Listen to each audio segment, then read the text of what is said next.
Reinventing Project-Based Learning, Your Field Guide in Real-World Projects in the Digital Age. Chapters 3, 4, and 5.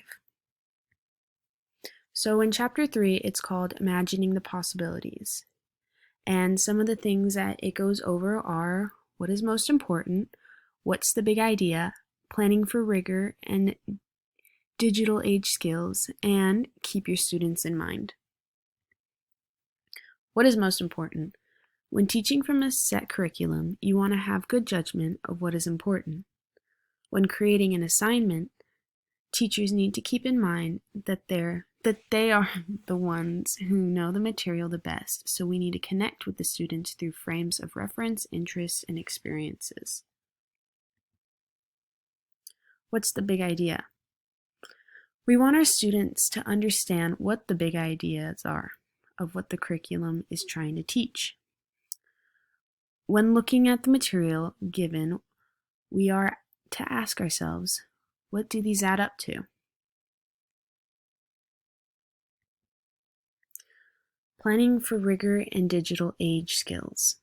While planning for projects, there are 3 parts of Bloom's taxonomy of education objectives that should be taken into consideration.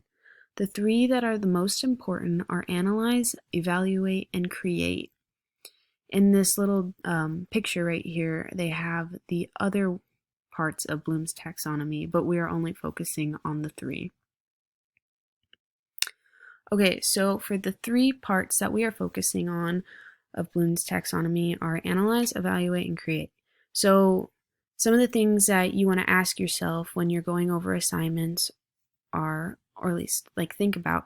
So when you're analyzing the assignment, you want to examine it and explain, investigate, characterize, classify, compare, deduce, differentiate, discriminate, illustrate, and prioritize.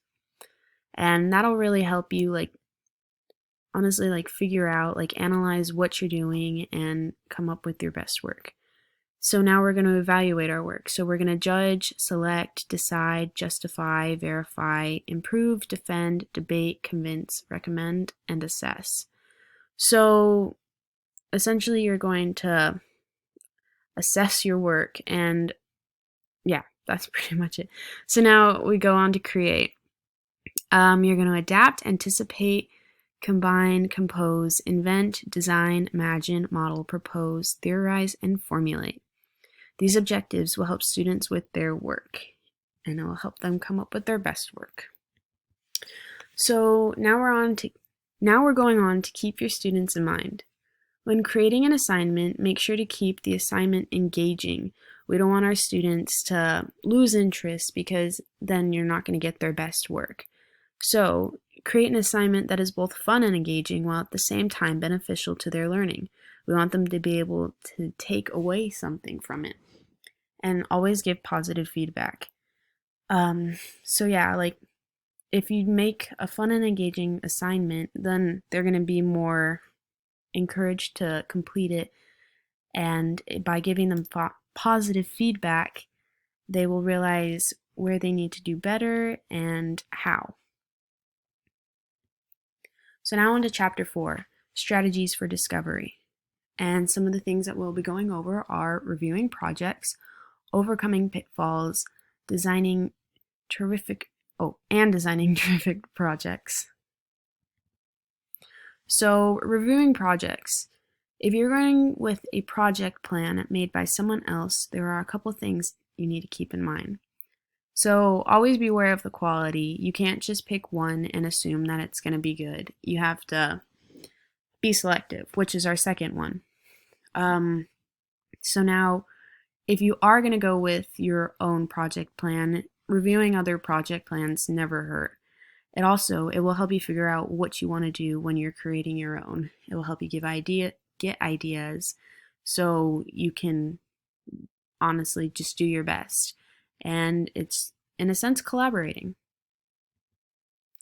So now we're going over overcoming pitfalls, and I chose 2 that I thought, that caught my attention. There were so many more, but that would have taken a very long time to go over. So these are potential pitfalls. Long on activity, short on learning outcomes. This is when student projects fall short or the material they have turned in is similar to other students or could be found on the internet. So here you're going to acknowledge that you've fallen short and then ask yourself, where can you go from there? There's always going to be those assignments where you notice similarities between the work, and as a teacher you don't want that. So by acknowledging that you've fallen short, you from there go on to improve your assignment so something like that might not happen again. So the next one is assessment that doesn't feel authentic. This is when students are doing projects that have to do with the real world, but when it is being assessed, it falls short. So for this, avoid this by giving students authentic tasks. Our next thing that we're going over is how to improve a project that fell short. So in order to improve a project, take into consideration how critical thinking may improve it. So these are a couple things that were in the textbook that they said would help. So if you compare and contrast and predict, understand causal relationships, cause and effect, determine how parts relate to the whole system, look at change over time, identify patterns, make a well-founded judgment or informed decision. So one thing that stood out to me was look at change over time and identify patterns. So for the identify patterns, when we were talking about the assignments that had similarities, looking at those and identifying the patterns will help you determine if you need to change it or not. Designing terrific projects. So in order to do this, you need to be flexible. You can't just assume that it's going to happen. Set up a situation that provokes questions or eager to learn more. So you want your students to be engaged. You want them to have questions. You want them to want to ask those questions. And from that, they want to learn more. Our next are loosely designed with possibility or different learning paths. So in a sense, it can go either way. You can learn multiple things from it. Are realistic, are structured so students learn with and from each other, interactive, and have students learning by doing. So making it hands-on. Chapter 5, making assessments meaningful. Some of the things in this chapter that we'll be going over are assessing throughout the course, creating rubrics, and assessment option tools. So assessing throughout the course or lesson, teachers should not wait to give their students assessments at the end of the lesson. By giving multiple assessments, you are giving your students the opportunity to ask questions and learn from their mistakes. This will also give you a better understanding of where everyone is with the material. Creating a rubric. Creating a rubric is giving the teacher a chance to think through material. This is allowing them to go over the learning targets and standards they think their students should understand and be able to complete. They also show levels of achievement, so they show where the students fall.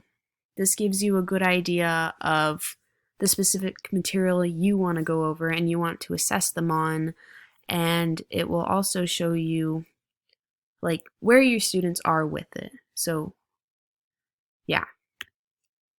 And now some assessment option tools. So there was a lot of them, so I picked a couple that I liked and I thought I would use in a classroom. So brainstorming. This draws out what they know and care about. In the textbook it said by using a whiteboard you can brainstorm on that, and that will give you a visual of where they're at. Create a checklist, and this will help your students stay on track and meet their important milestones and due dates. Coffee talks. These are mini lessons or workshops that help facilitate project progress. It also gives you a good idea of where they're at in their projects and their understanding. Exit slips. Exit slips are used at the end of the class to see how students are doing. This allows them to report on their learning. So this kind of gives them the chance to like evaluate themselves and tell you how they are doing. Yeah, and it's just a good way for them to talk to you. Interest inventory. Since students learn best when it's something they care about, you can create some type of form for the students to fill out so you can incorporate it in the class. You can create a form on like Google Docs or send out some type of survey, or an anonymous survey. In one of my classes that I'm taking right now, we've used Socrative and we used Menti. I believe that's it. So by using tools like that, you are able to allow your students to fill out certain things. It could be anonymous or it doesn't have to be. And with that, you can use those in your class so they are more engaged. And that is our reference.